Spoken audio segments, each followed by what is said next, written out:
and welcome back to my channel. If you're new here, my name is Bia. Thank you so much for being here. This is literally the second video of this channel. Yes, your girl started a new channel and I'm really happy about it, so thank you so much. Well, I hope it's not too late for me to talk about the books that I read in July. I know I'm already supposed to talk about the books that I'm reading in August, but I cannot do this video until I tell you guys about the books that I read. I was actually really proud of me. If you're new here, I am 24. I live in Maryland. I always loved to read. I grew up reading fan fiction, Wattpad stories. And then recently I realized that I was not giving that much attention to my books, and the book lover that I am was not happy. So I was like, I need to go back to reading. I need to go back buying books and read books and be happy with my books. So yeah, last month I read 6 books and I'm super proud of me. I am a slow reader. I think it's awesome that some booktubers read like 20 books, 30 books in a month. I'm amazed. I'm like, how do you do that?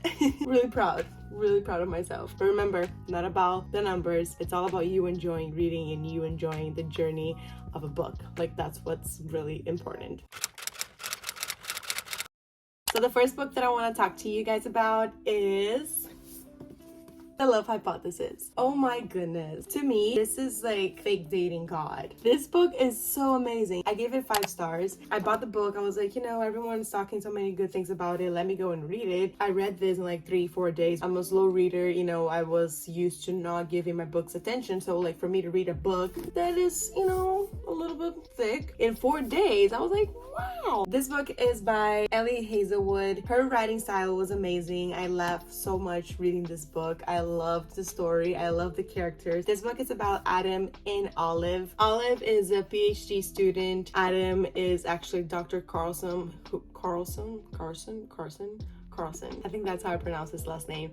English as a second language, there are some words, especially last names, that are so hard. I need to get over the last names. Yes, I know that. If you like the fake dating trope, you're definitely gonna love this book. It's a relationship between a professor and a student, but not in a creepy way. She is 26 and he is like early 30s. So Olive needs to convince her best friend that she is over a past relationship, and the best way that she thinks that will work is kissing the first guy that shows up in front of her. And that ended up being Dr. Carlson. This is Adam right here. He is a well-known professor in the university and he does not have like a good reputation. He's like one of the badass professors, like the good ones, but also the ones that scares you. She ended up kissing him and they come up with this faking relationship so she can convince her best friend that she is well, that she is in love, and that she's happy, so her best friend could go and start a relationship with her ex-boyfriend. And for Adam, he also has his own reasons. I'm not gonna say it because I hate spoilers. Everything that I'm mentioning is right here in the back of the book, so don't worry. This fake dating was really good. I gave it a 5 stars. I think it's a must. Seriously, this book, it is a must, and I think you should read this book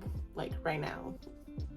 Please. The next book that I want to show you guys is also about fake dating. I think fake dating is my favorite trope when it comes to romance books. This is the second book that I want to show you guys. This is also a really known fake dating book out there. It's the Unhoneymooners by Christina Lauren. Come on, look at this cover, how beautiful it is, how charming. You're like judging the book by the cover. This is like 5 out of 5 stars for me. Well, I just want to tell you guys that I recently found out that Christina Lauren is actually 2 women, is not 1. I thought it was just 1 person, but it's actually 2. I think they're best friends.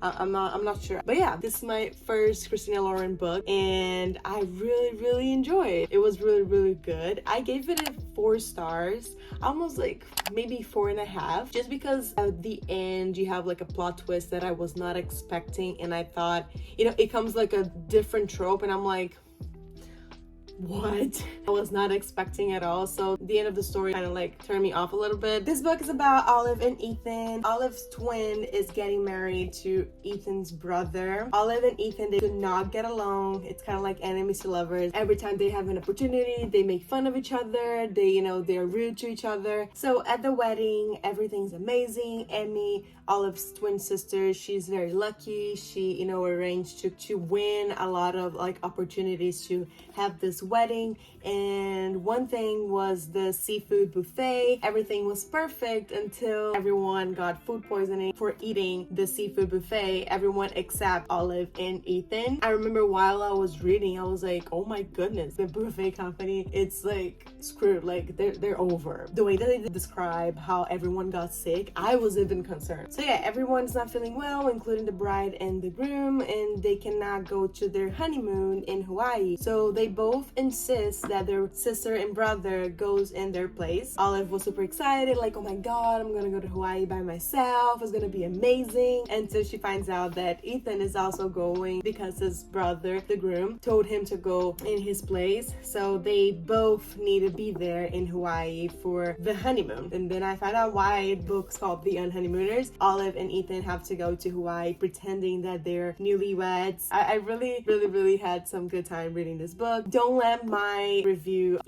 give you like bad thoughts about this book. I think you should read. It is a must read because everyone's talking about, so you also want to have an opinion about it because it's a really good dating romance book. So yeah, I really enjoyed. And also my honeymoon was in Hawaii as well, so I loved it. The next book that I want to talk about is Bridgerton. The Duke and I is the first book of the Bridgerton series. I confess that I only found out about Bridgerton books after I watched the Netflix series. I really enjoyed the Netflix series. I really enjoyed watching it. It was like a binge watch. Like I watched everything, like season 1 in like one sitting, season 2 in one sitting, and I was really in love. And I was like, you know what, maybe I should read the books. So I read the first one. I really liked it. I really enjoyed. I don't remember my rating, but I think it was like 4 stars. I just did not give the 5 stars because I remember that it took me a while to read this one. I feel that the 5 stars, they are 5 stars for a reason. Like they're the good ones, they're the books they cannot put down. This one here, it was good, but I did put on the side, a couple of times. But it was a really good story. It is about Daphne, the oldest daughter from the Bridgerton family. This man here is Simon. He is the Duke of Hastings. She needs to get married.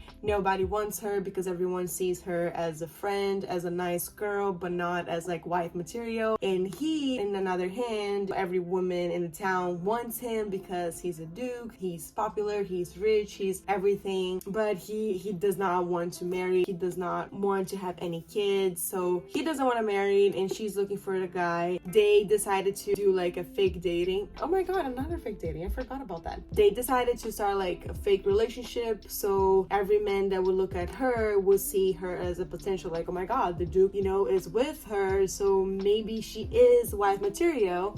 And every woman that turns to him, he's like, I'm already with her, so sorry. But of course they fall in love. The one thing that I thought was very interesting is the story behind her oldest brother is one of like his best friends. He's also has a past, and he has like a reason for not wanting kids and not wanting to get married. But yeah, I really enjoyed this book more because I really enjoyed the series on Netflix. My last video, you saw that I bought the second book from the Bridgerton series. I am really excited to read. I think I'm gonna read more towards the end of the year. So yeah, if you like Regency romances, read Bridgerton and then watch the series on Netflix because I really enjoy it. Are you guys ready for the last books that I read in the month of July? Because I am not. The last books that I read was actually a series, and is the Summer I Turn Pretty series. And oh my goodness. This is the first book of the series called The Summer I Turn Pretty. I loved, completely loved. I gave it 5 stars. I actually gave it 6 stars. I really loved all the books. I watched some booktubers talking about them, and also went to TikTok to see what people were, thinking about the books. And I was surprised that a lot of people did not like it. Everyone is different. I completely get that. The last video I showed you guys that I bought this one, and I even told you guys I know this is gonna be a 5 stars for me. I will come back to get the other 2. I decided that I wanted to read the series before watching on Prime Video, and I did that. Well, let me tell you about the book. So this book here is a young adult summer romance. It happens in a beach house. So there's this girl, Belly. She grew up going to this beach house every summer. This beach house belongs to Susanna, who is her mother's best friend. Susanna has 2 boys, Conrad and Jeremiah. There's a love triangle happening. Belly is literally this summer, she turned pretty. Boys started to look at her in a different way. She always had this crush for Conrad, the oldest brother, and he is more like a bad boy, complicated, you know, like you don't know what's going on with him, but you also love him, Conrad. But also there's Jeremiah. There's a lot of, you know, drama going on with their families as well. There is a trigger warning for cancer, unfortunately. Honestly, I loved the 3 books. I really want to read more books of her, and after I read all the books, I went to watch the series on Prime Video. At first I was like, what? Because they did change something, but at the end I was like, you know, actually that was good. But I do feel though that if you did not read the books and you watch the series, you will not understand much about Conrad. Like, I think if you only watch the TV series, you will be Team Jeremiah forever and ever, but if you read the books, you'll be like, interesting. Team Conrad. That's me. I'm Team Conrad forever. I love him. I love Belly. I love her personality, Belly. She's a teenager that, you know, she is just fighting about herself.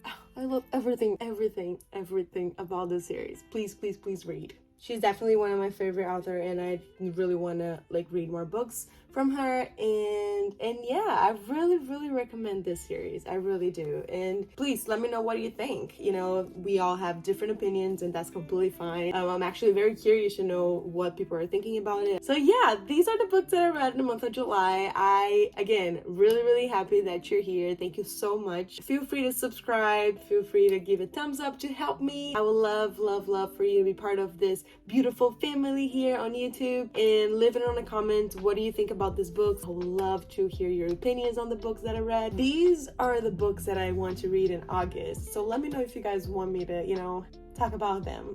Thank you so much for being here. I really appreciate it. Give the thumbs up, subscribe, and I see you guys in the next video. Mwah!